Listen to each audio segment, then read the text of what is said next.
Everyday Superpower, where we talk body language, relationships, human dynamics, and game, and everything in between. 2 links in the description as always. One teaches you how to read body language, free of charge YouTube playlist. Second of all is the Patreon, where you'll watch dating footage with me. I'll break down attraction and repulsion and how you can perceive it in your communications with anyone on planet Earth. Now, let's talk some game. This is a regular occurrence, and it's understandable why. But we need to keep in sight the idea and the fact that although they will say be yourself, if yourself is a man who is looking for a woman, looking for a relationship, looking to settle down, or just looking to have fun, right? If that's who you are now, the moment you get into a relationship, the moment you find what you're looking for, you might not be that man anymore.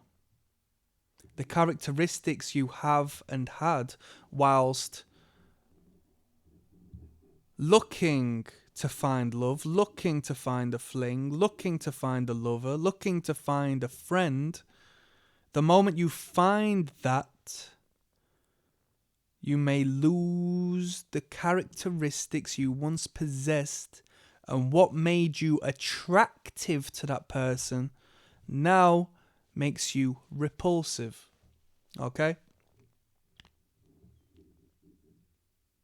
I need to get into the gym because I need to get into good shape. And then once I get into the gym, I want to apply this momentum, this confidence, this hard work, this effort into other spaces in my life. I want to learn to cook better food. I need to eat more nutritiously. I'm spending more time in the kitchen. I'm waking up earlier.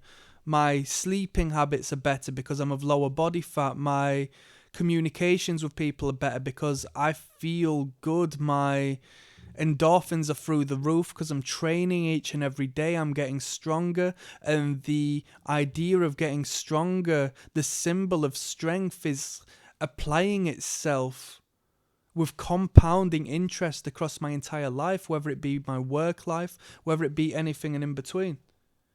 I'm looking for that woman, and this is why I'm working so hard. And not only that, I've got all of the time to do so because I don't have a relationship to deal with. So I can do what I want to do. I am independent, and I am an independent man. And keep listening to me, people. Let me talk, yeah? Keep listening. I'm going to raise a point here.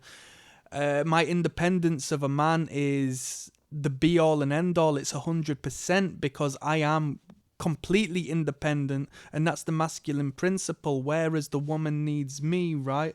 I am the prize. That's what they try to influence you in saying. I am a leader and they are a follower, and I'm going to continue to lead until that person follows.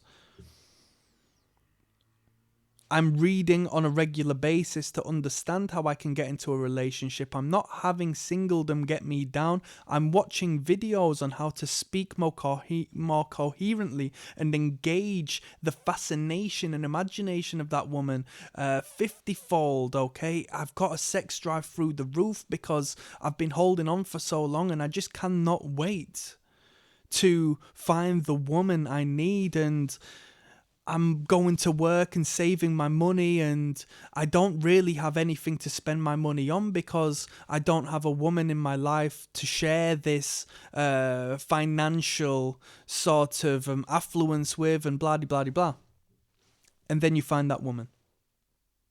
Now you start sleeping in because she's by your side, and you feel the oxytocin surge in your brain as you hold on to her, and you go back to sleep, and you wake up at 1 o'clock in the morning. You're late for work because you're with this woman.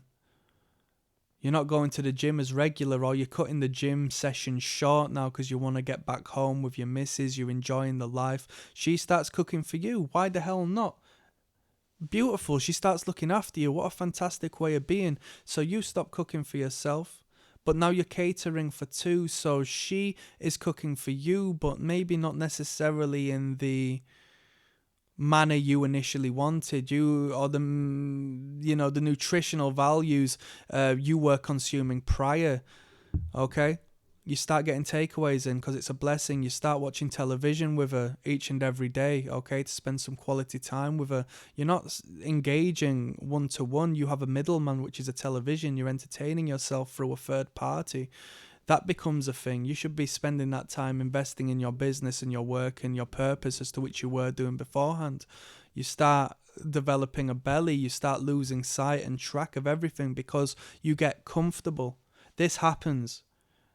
Now, all of a sudden, that woman starts looking at you and feeling some sort of disdain towards you because you don't possess the masculine characteristics in relation and in mirror of her feminine characteristic that she once adored, that once biologically drawed her to you. She starts going off of you, spending less time to you, starts being a bit cold. On the off chance, start pursuing a more masculine person outside of your relationship who possesses the characteristics you once had. And you have to understand it's not what you're doing, it's the showcase of ambition and characteristic that exists on the foundational level that roots those activities. So it's not the fact that you go to the gym, it's the fact that you have the motivation, the ambition and the purpose to go to the gym, and the idea that you're going to the gym and it's working, which means what you put into effect works. Yeah?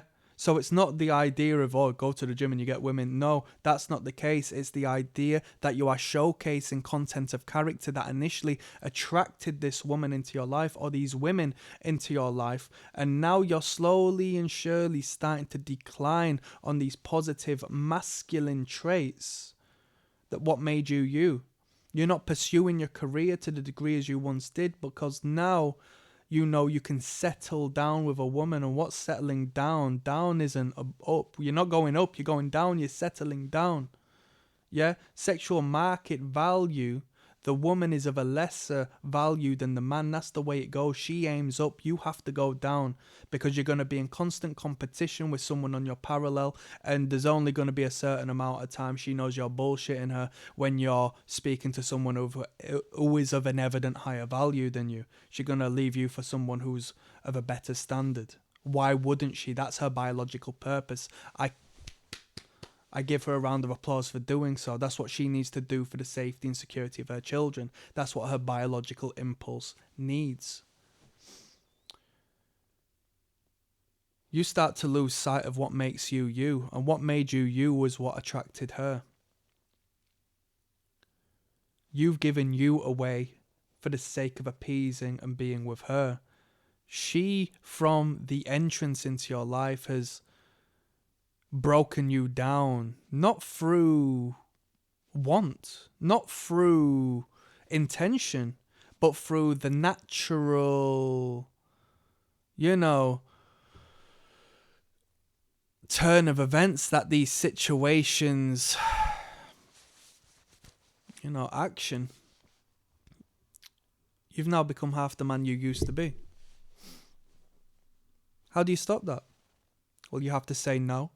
You have to go against resistance when she says, oh, why not? Oh, can't I come over to yours tonight? Oh, blah, blah, blah. You have to say no, because I'm doing stuff.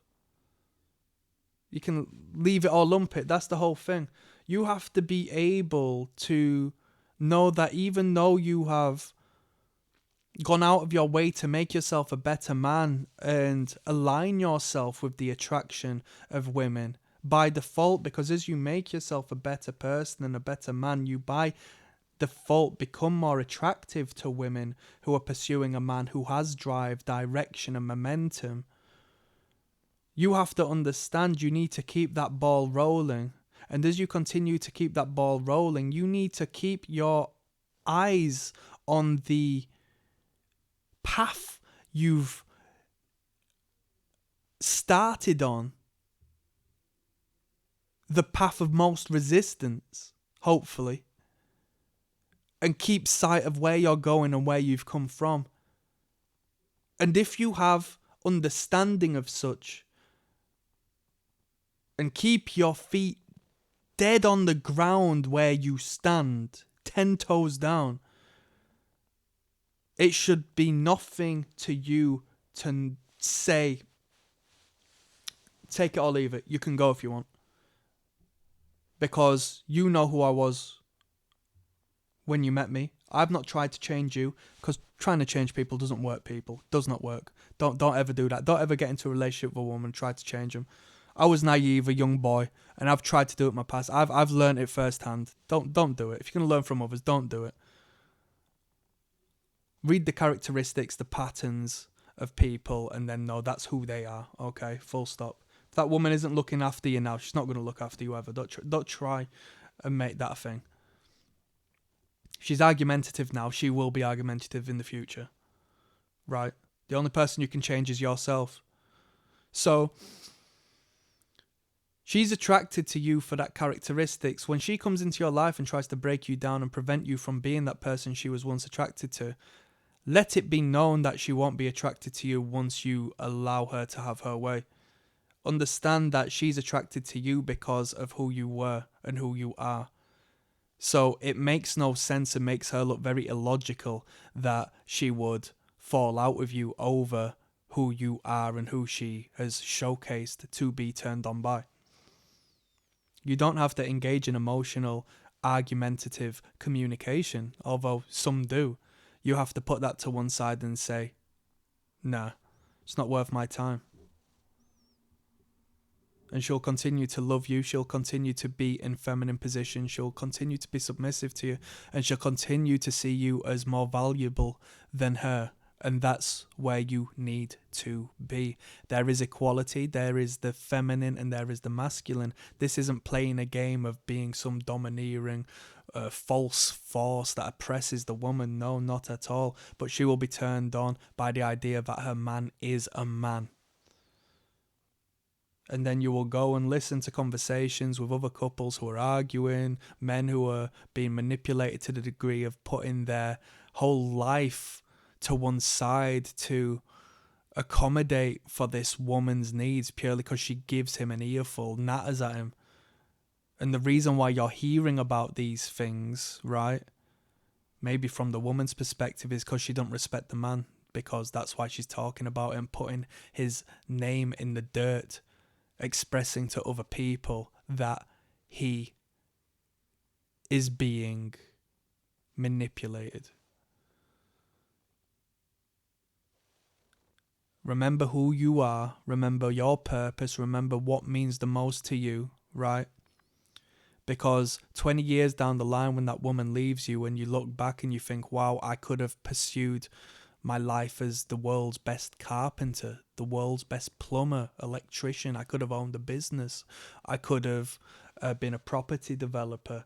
I could have owned the shop on that street I wanted to purchase. I could have owned that hamburger van I was going to buy, but instead wasted my money dating that woman, trying to please her, trying to appease her and make it seem like I love her so much I have to give her all of this material possession. Don't be foolish. I wanted to be the best illustrator, but I put the pen down to watch television with her, and now she left me for a man who showcases the same characteristics that I did prior to meeting her. And then maybe that man does the same thing. He gets relaxed, comfortable, and she uses and abuses him, and for some strange reason stops being attracted to him. That's some serious game. Click like and subscribe. Peace.